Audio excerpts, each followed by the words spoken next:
We turn now to independent Senator Bernie Sanders, who joins us this morning from Burlington, Vermont. Good morning to you, Senator. I'm not sure.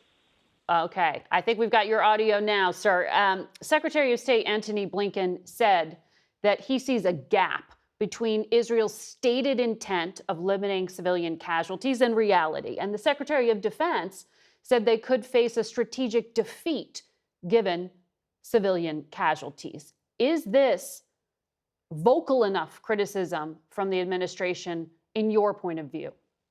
Well, it's a start. I think both Blinken and Austin are right. What the president is trying to do is trying to make clear to Netanyahu and his right-wing extremist government is, yes, you can go to war against Hamas, but you cannot go to war against the Palestinian people and cause the horrific damage to human life that we are seeing right now. Margaret, there have been 16,000 people killed so far, Palestinians, 2/3 of whom are women and children. You're talking about 1.9 million people displaced, going around without any water, food, without any medical supplies. It is a humanitarian disaster, and the United States has got to put all of the pressure that it can to tell Netanyahu to stop this disastrous military approach. And just to be clear, Israel says it's killed 7,000 militants. They haven't explained how many civilians they estimate they've killed. The U.S. says they can't tally it. The number you cited there is from the Gaza Ministry of Health.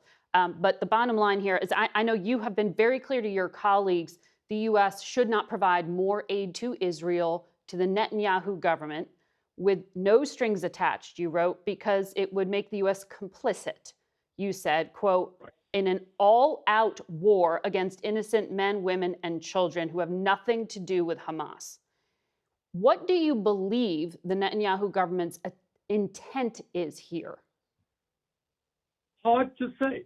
It really is hard to say. It may be that they're responding in rage against the horrific and terrible Hamas attack that killed 1,200 innocent Israelis. Maybe in some of the right-wing extremist minds, there is the goal to drive the Palestinian people off of Gaza completely. They have now destroyed about half of the housing units in Gaza, so it's hard to predict. But I think when General Austin said you can win the battle but lose the war, Israel is losing the war in terms of how the world is looking at this situation. And I think that it would be irresponsible for the United States to give Netanyahu another $10 billion to continue to wage this awful war. So progressives like Alexandria Ocasio-Cortez, Rashida Tlaib have been clear in calling for a ceasefire. You've taken some flack because you have not. The United States government is opposing a ceasefire as well, and they're isolated at the UN on that point. Why is it you oppose a ceasefire?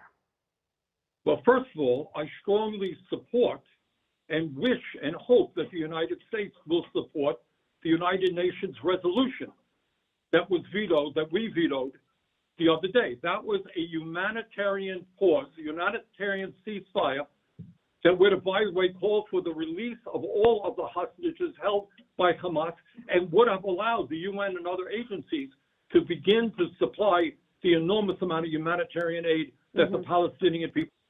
In terms of a permanent ceasefire, I don't know how you could have a permanent ceasefire with Hamas, who has said before October 7th and after October 7th that they want to destroy Israel.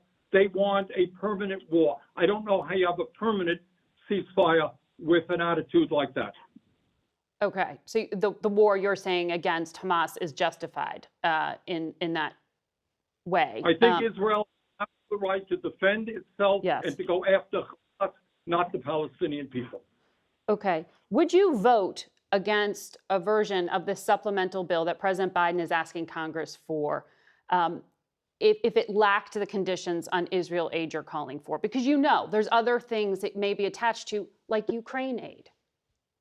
I voted against the motion to proceed on that bill. It's a different bill. I strongly support aid for Ukraine to stand up to Putin's aggression. But I think what the Congress has got to do is make it clear to Netanyahu that we're not going to simply give him a blank check to kill women and children in Palestine. Okay. White House officials say privately they don't think that the blowback from this war will impact them negatively with Democratic voters by the time we get to the presidential election. Do you think they're miscalculating? I think this war has been, I don't know the answer to that, but I think the war clearly has been very harmful, not just among progressives, not just among Democrats.